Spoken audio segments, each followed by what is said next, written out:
caía de lado sobre su desmedida cabeza. El paño de lino que la rodeaba había dejado atrás su pureza a lo largo de agotadoras jornadas por caminos polvorientos y pernoctadas en rincones malolientes. El jinete, como buen fariseo, llevaba la filactería sobre la frente y pasaba por alto los golpecitos que le propinaban en síncopa con el galope del caballo. Antes hubiese sido capaz de renunciar a sus vestiduras que prescindir de aquellos 4 sagrados versículos de Isaías. Había llegado a pensar que quizá la lluvia, empecinada en azotarlo desde el día anterior, además de entorpecerle la marcha, podría hacer pasar el divino verbo mediante un santo proceso osmótico del estuche de piel al interior de su entendimiento. No lo ponía en duda. Saulo de Tarso detuvo su cabalgadura a la vera de los ruinosos muros que, como espectros, se alzaban en la bifurcación del camino cerca de Abilias. Protegido un instante de la inclemencia del temporal, desmontó con ligereza. Quería aprovechar el amparo que le ofrecía la pared para ordenarse un poco la empapada túnica, mientras que el momentáneo reposo también le serviría para repasar planes, fórmulas, pensamientos. Habían pasado ya 8 años desde la crucifixión de aquel intrépido que tan escandalosos revuelos armara con sus irrupciones en el mercado del templo, bajo las mismas narices de las autoridades romanas. Pero ¿para qué darles vueltas a un asunto que a una y otra vez volvía a su punto de partida? No obstante, la mente lo traicionaba, rehacía a ocuparse de otro menester que no fuera el resultado adverso que tuvo como final lo que había sido un gran empeño. Había que reconocer el error y nada más. Contra lo pasado ya nada podía hacerse. Dios, había que ver cómo lo seguían las multitudes. Cuántas veces tuvo que frenarlas para que no dieran un paso en falso, para que esperaran el momento perfecto, la orden precisa. Se decía, pero el gran error partía de mucho antes. Había sido nuestra falta de previsión. ¿Quién habría de pensar que Judas, el sicario, uno de los que creían más fieles, cedería ante el oro de los romanos, y que los otros, los discípulos, capitanes acobardados por el apremiante del cabecilla, se darían a la desbandada, lo abandonarían todo y luego ofrecerían sus monedas a los guardianes del sepulcro con el fin de sustraer el cadáver? Pero la tumba vacía estaba. Se dieron entonces a la tarea de armar todo aquel soberano cacareo de la resurrección para alejar sospechas y cubrirse con el velo religioso a los ojos de las autoridades imperiales, a quienes en definitiva importaban un grano de mostaza si el pueblo creía en este o en aquel, en eso o en aquello. Sin duda se aliaron y olieron que algo extraño estaba sucediendo tras el hecho palpable de que los restos ya habían sido robados, de que alguien con desconocidas intenciones se les había adelantado. Supieron sacarle el mejor partido a la situación, el que entonces convenía a sus nuevos intereses, afirmar que habíase cumplido el absurdo pronóstico que él les hiciera de volver a la vida 3 días después de muerto, para reafirmar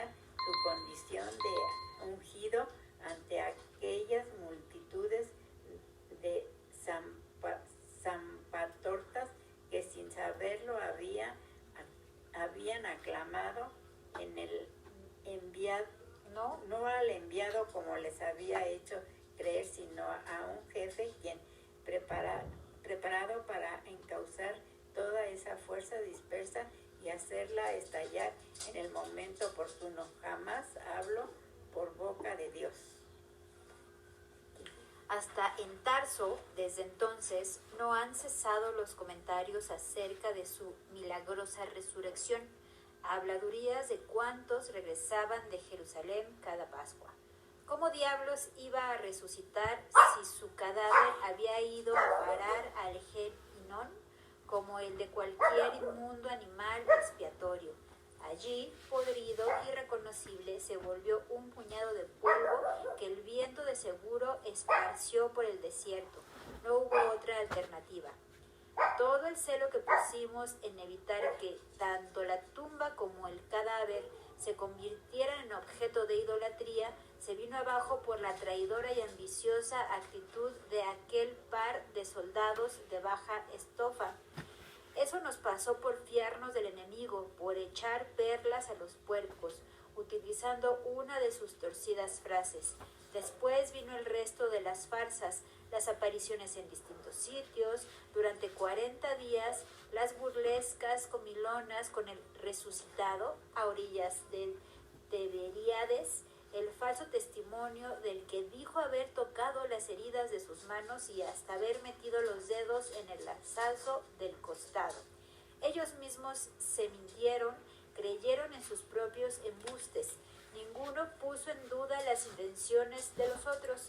Cada cual aportó lo suyo por no ser menos, para confundir imbéciles y embaucar gentiles con la promesa de la vida eterna después de la muerte. Promesas de salvación a ruines paganos. Han hecho hasta concesiones de principios. Terminó de ajustarse el ceñidor de cuero del que pendía una espada corta. ¿Para qué ir a Damasco?, se preguntó. De nada valdría apresar a unos cuantos si, al volver la espalda, surgirían 10 por cada uno que pudieran llevarse cautivo. Algo le decía que acudieran al reclamo de Teófilo, y ese algo no podía ser otra cosa que la suprema voluntad de Dios. Saltó sobre la bestia y soltó las riendas. El caballo decidió, enfiló por el camino rumbo a Jerusalén, la ciudad santa. El caballo decidió. Los cascos del animal resbalaron sobre las pulidas piedras que, bajo el arco de la puerta de Jericó, asomaban tímidamente entre barros, excretas y costras sanguinolientas, depositadas allí por la corriente, acarreadas, quién sabe, si desde algún resquicio del altar de los holocaustos, o arrancadas a las suelas del calzado de algún presuroso levita venido del templo. El caballo remordió el freno al tiempo que sacudía la cabeza y resoplaba en señal de agradecimiento. Si bien el jinete no había significado una carga muy pesada, sí había sabido poner de manifiesto su impaciencia aún en los momentos más difíciles. El cruce del Jordán por el vado del Shittim fue un martirio constante entre sus ijares, espoleados cruelmente desde la salida de Gerasa. Bella y Beisán solo fueron 2 breves descansos luego de aquellas interminables jornadas a galope tendido por las llanuras batáneas, azotados con frecuencia por borrascas de arena que el caballero había enfrentado protegiéndose la cara con la tela de su clámide, pero no así el caballo que, a intervalos, volaba sobre el camino, a ciegas, guiado tan solo por la certeza de su instinto. Hubiera preferido el jinete haber entrado en la ciudad por la puerta de Siloé, más discreta y directa, pero ello habría implicado rodear la muralla a lo largo del Cedrón, convertido ahora en torrente que inundaba todo al fondo del valle. No quedaba otra alternativa que ir callejeando por los arrabales de la ciudad baja, cruzar la muralla antigua, dejar a la izquierda el palacio de los asmoneos, subir por callejones tortuosos hasta el Sión y de allí al mercado alto, hasta la casa de Teófilo, el hijo de Anás, sucesor por derecho de Jonatán, actual sumo sacerdote, cuya precaria salud pronto lo obligaría a ceder el ejercicio de su cargo. A pesar del contratiempo, solo unas pocas miradas seguían a aquel refinado fariseo que resistían los embates de la fina, pertinaz y alocada llovizna del mes Pirsili. Ninguno se preguntó su procedencia ni su destino, y tan siquiera el menesteroso que alargó la mano en solicitud de limosna, pero convencido de que sería en vano, pues los fariseos solo depositaban monedas en las 13 bocas del tesoro, bien a la vista de todos y más por jactancia que por filantropía.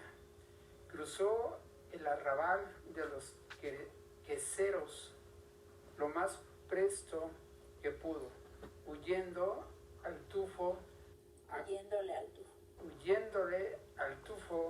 a calostros de camella, luego por calles abovedadas donde las paredes amenazaban derrumbarse al paso retumbante del caballo. Desembocó a un costado del palacio de David.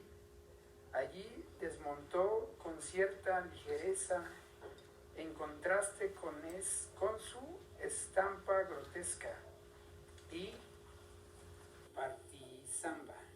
Poco después salpicaba de fango a la jauna que solícita le franqueaba el paso al primer portal de la casa de Teófilo. Mi señor lo esperaba desde ayer, dijo la esclava, bajando la mirada al tiempo que se inclinaba en profunda reverencia.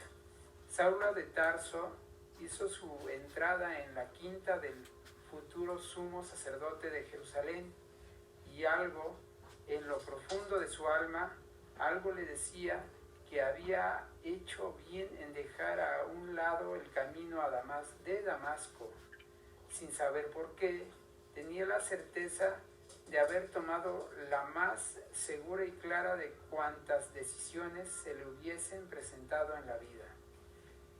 Crecía una frondosa higuera en el patio que, vista desde el centro del salón, a través de la abertura apaisada que servía de ventana, semejaba un gran cuadro colgado en medio de la pared.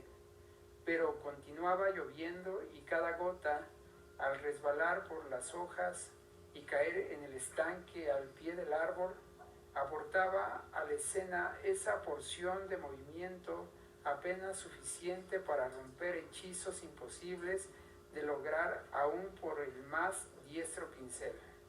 Y bien, querido Saulo, las palabras de Teófilo le hicieron olvidar el cuadro.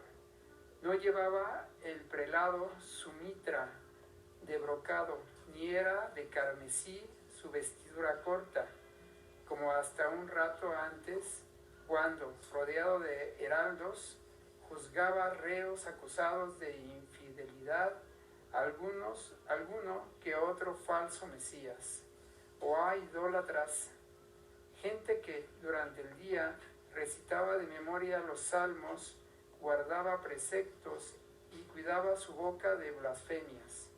Pero en la noche, los 7 demonios que ocultaban dentro se apoderaban de ellos y ofrendaban al impostor en boga.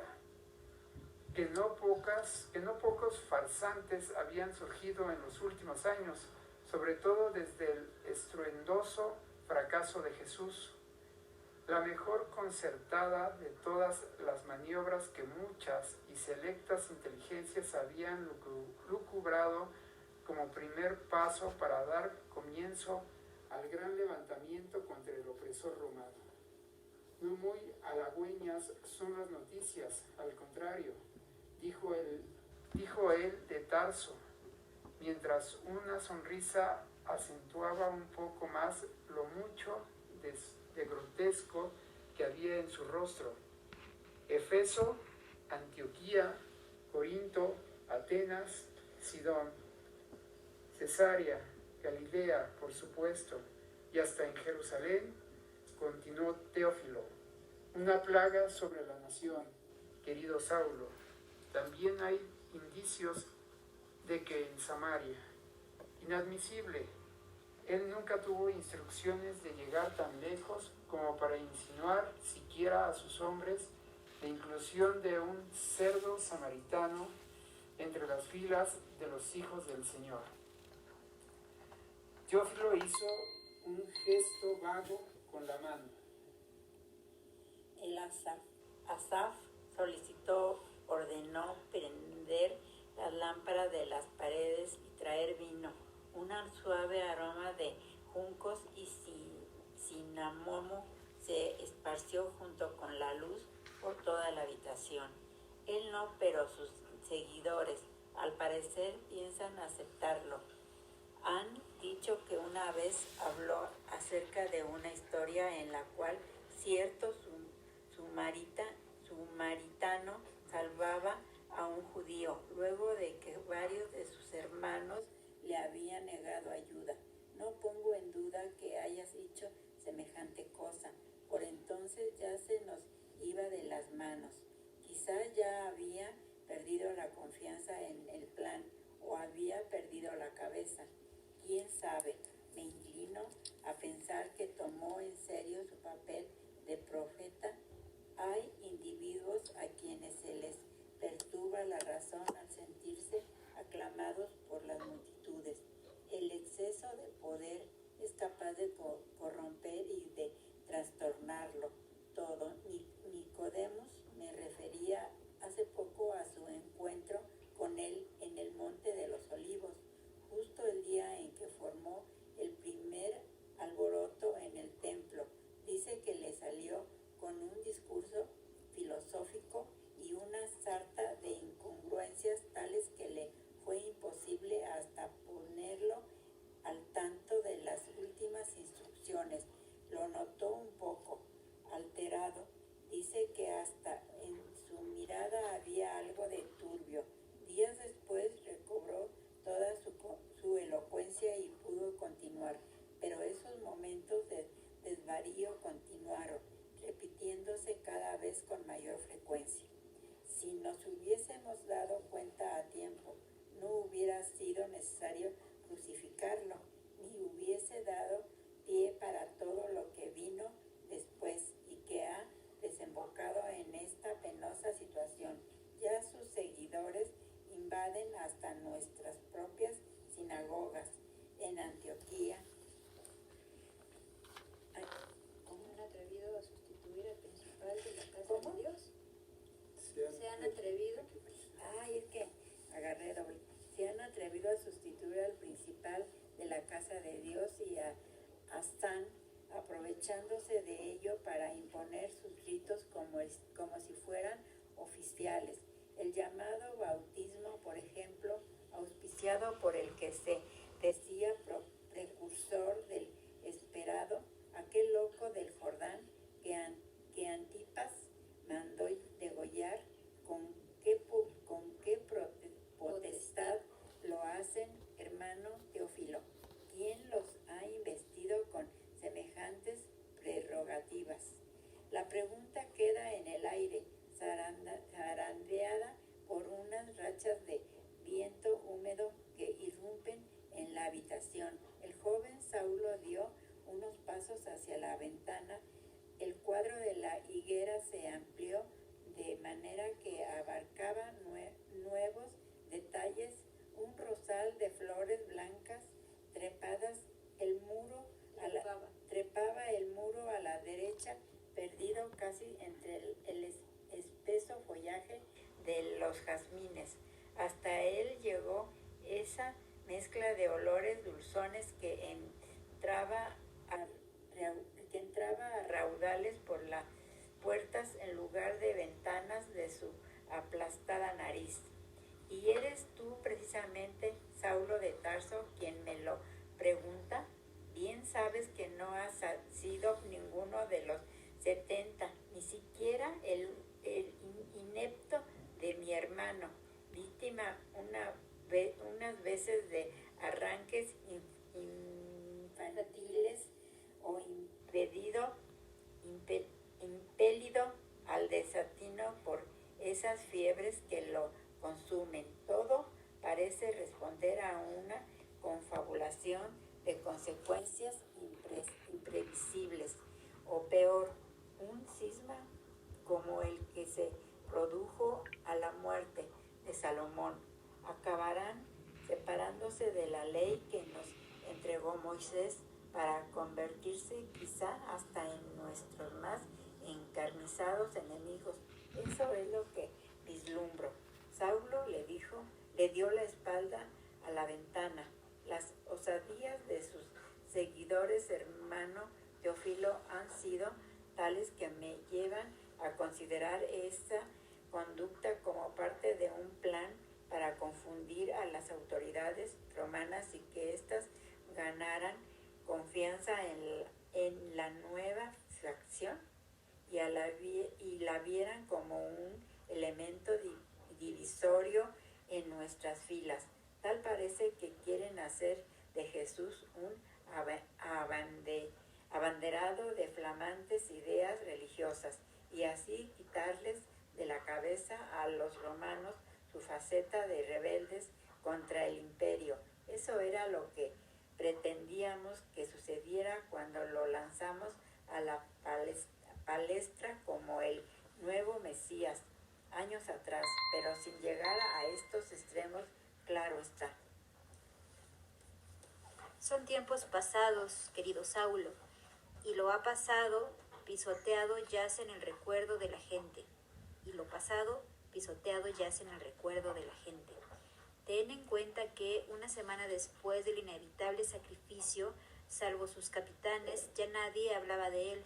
Más tarde ellos mismos comenzaron a engañarse en sus tertulias, con relatos tales como el afirmar que tantos miles ya creíamos en su palabra, que ese llamado Espíritu Santo bajó y los iluminó para que pudieran entenderse en disímiles lenguas. Mienten cuando afirman que curan tullidos, que sanan leprosos. Te lo aseguro, tengo a varios de mis leales conviviendo entre ellos en una de esas comunidades que se han dado a formar. Hasta ahora, ninguno de esos prodigios que tanto cacarean por todas partes ha sido cierto. Lo del mendigo paralítico de la Puerta Hermosa no pasó de ser un espectáculo bien montado. Recuerdo que después reunieron a unos cuantos mentecatos en la galería de Salomón para vanagloriarse del milagro. ¿Y sabes lo que contaron a sus mujeres? Que 5,000 habían abrazado la causa de Jesús de Nazaret. Saulo hace un gesto intentando objetar, pero Teófilo lo atajó señalándolo con el dedo. Y también tú lo hubieses afirmado, porque cualquier tontería, cuando se pone en boca de mujeres, anda tan ligera como sobre esos carros de los romanos tirados por 6 parejas de caballos. Oigan, la tarde empleaba sus últimos rayos de sol para abrir una brecha entre las nubes y asomarse tímidamente sobre Jerusalén. El cuadro de la pared fue adquiriendo rango de acción plástica al iluminarse poco a poco. El rosal, la enredadera de jazmines, la higuera y más allá unos mirtos se vestían de un verde húmedo lujurioso. En el estanque un grupo de cromis se movía inquieto para que el agua aportara a sí mismo su pincelada de policromía en la obra de arte. Por momentos, la brisa traía del otro lado de la muralla el bronco rumor del Gihón al caer en la piscina de Betsabé. Entonces, el asunto aquel de Esteban no sirvió de escarmiento. No me refiero a eso. La lapidación de Esteban puede ser una experiencia digna de tener en cuenta y nos advierte de 2 aspectos muy importantes. Teófilo quedó pensativo. También su mirada recorre el cuadro y pasa por sobre la higuera hasta chocar contra el muro, al otro lado del patio. El primero, somos capaces de manejar una situación difícil y hacer que dé como resultado aquello que nos hayamos propuesto, o sea que se vuelva a nuestro favor. Esteban no solo era la mano derecha de Simón Pedro, sino que apuntaba a convertirse en el jefe de la secta cristiana cuando lo sustituyera, y eso hubiese sido muy peligroso. El llamado Kefas, la piedra sobre la cual dijo en uno de sus desvaríos que se erigiría la nueva doctrina. Si bien es lo suficientemente voluntarioso llevar sobre los hombros semejante carga, carece de esa sutil inteligencia, de sagaz instinto, del don imprescindible de la perspicacia, elementos esenciales para integrar la personalidad del cabecilla. Simón Pedro es, en cierta medida, torpe a la hora de tomar decisiones que exijan ver un poco más allá del paso a dar. Muy por el contrario de Judas Iscariote, que se desempeñó bien, supo engañarnos al escamotear información cuando lo infiltramos entre los seguidores de Jesús para que no estuviera al tanto de cualquier imprudencia que lo desviara de los objetivos trazados. Por eso perdimos el control sobre el Nazareno. Por otra parte, a revelarle a los romanos que en el fondo el Mesías no era más que un sedicioso, pero actuando por cuenta propia, el Iscariote compensó en algo lo que habíamos perdido, nos facilitó el modo de eliminarlo. En resumidas cuentas, el Sanedrín no solo quedó fuera de toda sospecha, sino que salió airoso ante las autoridades romanas. Se puso de manifiesto el cumplimiento de nuestro compromiso en lo que respecta a suprimir cualquier revoltoso a cambio de permitirle al pueblo sus prácticas religiosas sin objeción alguna. ¿No saben ellos que arrastran una yara de dioses? Que es precisamente el factor cohesivo de la nación hebrea, su único Dios? Judas se las arregló también para desaparecer de la escena. Algunos aseguran que se quitó la vida, otros que se esfumó. En ambos casos, ¿por qué temía la venganza tanto de los principales seguidores del Nazareno como de nuestra parte? Ninguno de los dos le perdonaríamos el engaño. Sirvió a Dios y a Satanás. De ambos obtuvo provecho y de ambos se puso a buen recaudo. Todo parece indicar que se ha retirado a tiempo del juego, llevándose la bolsa bien llena, sin dejar rastro. El Iscariote actuó con astucia, y a Pedro no le fue otorgado ese don. Había cesado la lluvia. Todo quedó en silencio, la habitación y el cuadro del patio. Ni el leve crepitar de las llamas en el aceite de las lámparas perturbaba la tranquilidad. Casi parecía que el tiempo se hubiese detenido un instante. Teófilo se pasó las manos por su negra y rala barba, mientras Saulo admiraba el rojo subido del vino galileo con que el Asaf llenaba de nuevo su copa de plata cincelada. Vinos fuertes los de aquella región, bien fermentados, subidos de alcohol. Desde luego que no te pedí venir, hermano Saulo, para que me refieras las actividades de esos disidentes. Creo que con ellos ya hemos sido lo suficientemente reflexivos, persuasivos e incluso tolerantes. Es en verdad lamentable, pero hay que enfrentar el hecho tal y como se nos presenta. Saulo buscaba en su memoria algún momento en el cual se hubiese cruzado con Jesús de Nazaret y solo recordaba una escena muy fugaz. A la salida de la muralla, por el camino de Jericó, acababan de abandonar la ciudad Jesús y sus seguidores, y era como si la inquietud se fuera con ellos para dar paso a una calma relajante que se hubiera adueñado del aire y de pronto fuera respirable. Ya se largaron, oyó decir a un viejo que también los observaba. No es solamente él que todo lo trastorna con su presencia, sino lo que arrastra consigo toda esa turba, dijo otro. Y eso mismo sintió y eso mismo vieron sus ojos, un tropel de harapientos, una amalgama tullidos, leprosos, prostitutas de cabellos sueltos, ciegos de torpe andar y mendigos, que se alejaban vociferante a la par que la polvareda los envolvía, y cierta angustia lo invadió por un instante, un vago presentimiento indefinible. Cortar el mal de raíz fue la voz un tanto lejana de Teófilo, que lo trajo a la realidad, e impedir a toda costa la proliferación de ese grupúsculo, convertido en amenaza potencial para la unidad religiosa de Israel. Basta de palabras, querido Saulo, sobre mí recaerá la responsabilidad, más temprano que tarde, del sumo sacerdocio, y como es natural, quiero que cuando ese momento llegue, el camino se encuentre libre del obstáculo que representan estos 12 antiguos discípulos que difunden sus perniciosas ideas entre nuestra gente, que nos quita familias enteras de las más prestigiosas, que sonsaca también a gentiles pudientes, en fin, que socava nuestro terreno, que ya nos estorba más de lo permisible. Este libro no le va a gustar a Teresa. No, ¿por qué?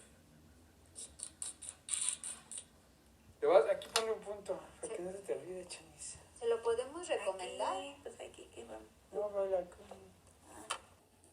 Yo le puse donde